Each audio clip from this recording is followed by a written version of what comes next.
O caos e a insegurança tomou conta do Equador, quando uma rede criminosa desencadeia uma onda de violência sem precedentes no país. Quando um notório líder criminoso desaparece misteriosamente da prisão, explosões, saques e distúrbios tomam conta das ruas.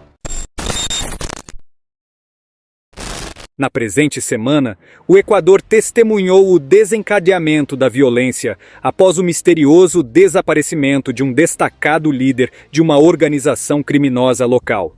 Relatos indicam explosões, saques, disparos e veículos em chamas, além de distúrbios em várias prisões. Na metrópole principal, Guayaquil, indivíduos armados invadiram um estúdio de televisão durante uma transmissão ao vivo na terça-feira, 9 de janeiro.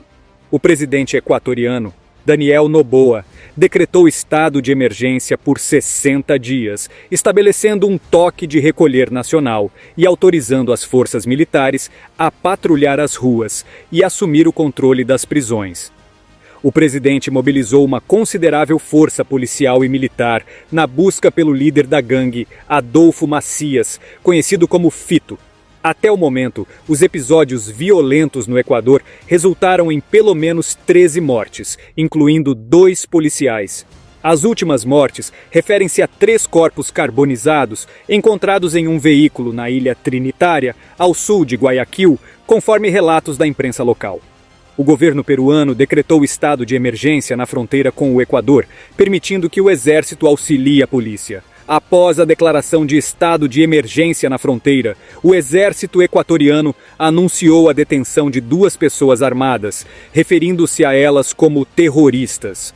Com os detidos, foram apreendidos um fuzil, 2 submetralhadoras, 2 pistolas, um revólver, 6 carregadores, 66 cartuchos, 4 rádios tipo Motorola e 64 doses de maconha. As autoridades afirmaram que um segundo líder proeminente de uma organização criminosa escapou de uma prisão equatoriana, juntamente com outros detentos. Em um decreto presidencial, o presidente declarou que um conflito armado interno estava em curso, ordenando aos militares que neutralizassem 24 facções, as quais ele classificou como organizações terroristas. Lojas, escolas e repartições governamentais foram fechadas, congestionando as ruas de Guayaquil e da capital, Quito, com pessoas tentando retornar para suas casas. Centenas de soldados mantêm vigilância nas ruas desertas ao redor da sede presidencial, no centro de Quito. Poucos carros circulam nas avenidas da capital e de Guayaquil, onde armazéns e lojas de bairro permanecem fechados. Durante uma transmissão ao vivo pela TC Televisão em Guayaquil, vários homens armados e mascarados invadiram o estúdio. Os narcotraficantes renderam os trabalhadores do local e a âncora, junto a outros jornalistas, foi obrigada a aparecer em um vídeo pedindo ao presidente que não interviesse. Em um vídeo compartilhado nas redes sociais, um dos agressores afirmou que pretendia enviar uma mensagem sobre as consequências de mexer com as máfias. A intervenção policial ocorreu antes que ele pudesse fazê-lo.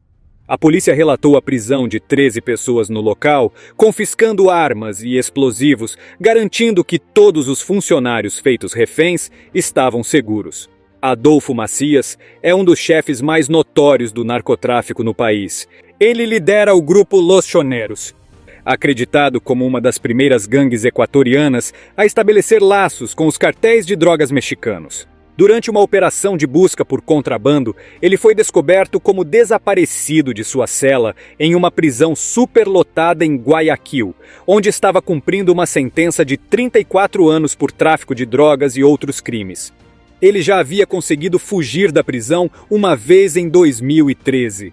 Assim como outros líderes de facções no Equador, Adolfo Macias exercia o controle de sua organização criminosa mesmo estando atrás das grades. Alguns especialistas em segurança estimam que até 1/4 das prisões no país estão sob o domínio de gangues. Recentemente, o governo ordenou a transferência de Macias e outros criminosos importantes para uma instalação de segurança máxima. Especialistas sugeriram que essa medida poderia ter desencadeado sua fuga e contribuído para as rebeliões nas prisões.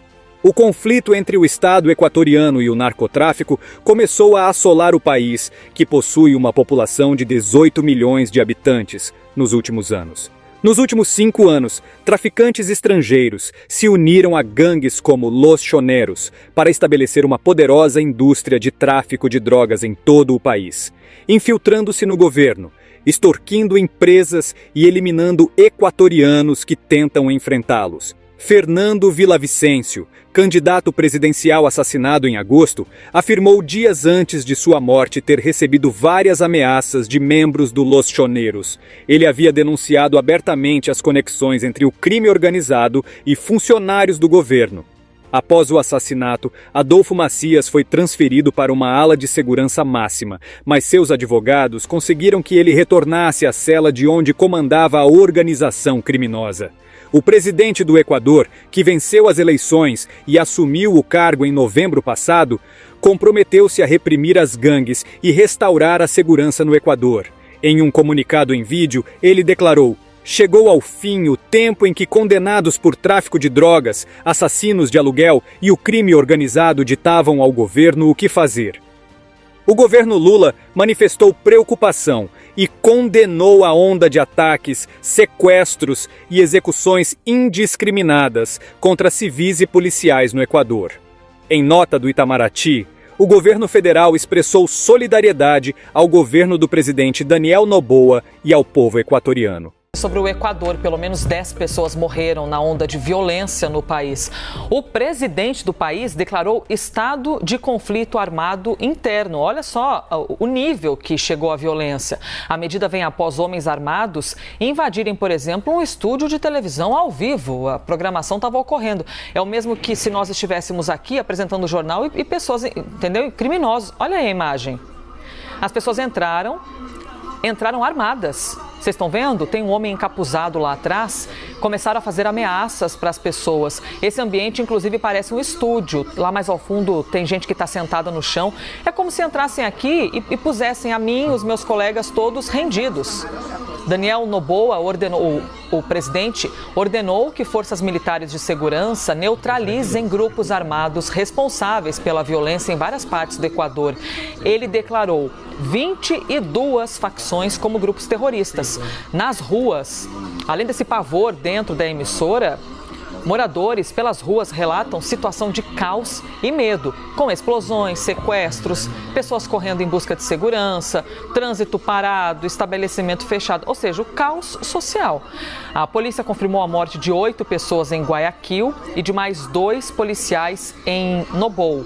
Na mesma cidade, homens encapuzados, e agora um pouquinho mais de informação, sobre essa imagem que você está vendo. Os homens encapuzados invadiram o telejornal ao vivo, Jornalistas da TV estatal TC foram rendidos. A polícia local afirmou depois que todos os criminosos envolvidos na invasão foram presos e que ninguém ficou ferido. 4 armas, 2 granadas e mais explosivos foram recuperados. E aí as imagens das ruas, estão vendo? É um misto, Eventualmente aparecem imagens da atividade dos criminosos e também do exército, os policiais tentando conter tudo o que está acontecendo. É gravíssimo o que ocorre no Equador. 3 policiais que foram sequestrados foram libertados na cidade de Machala. 70 pessoas foram detidas por participação nesses crimes. Se você gostou deste vídeo, você também vai gostar desse vídeo que estou te indicando e que está aparecendo aí na sua tela. Deixe a sua opinião nos comentários do vídeo. Se ainda não for inscrito, inscreva-se no canal e obrigado por assistir.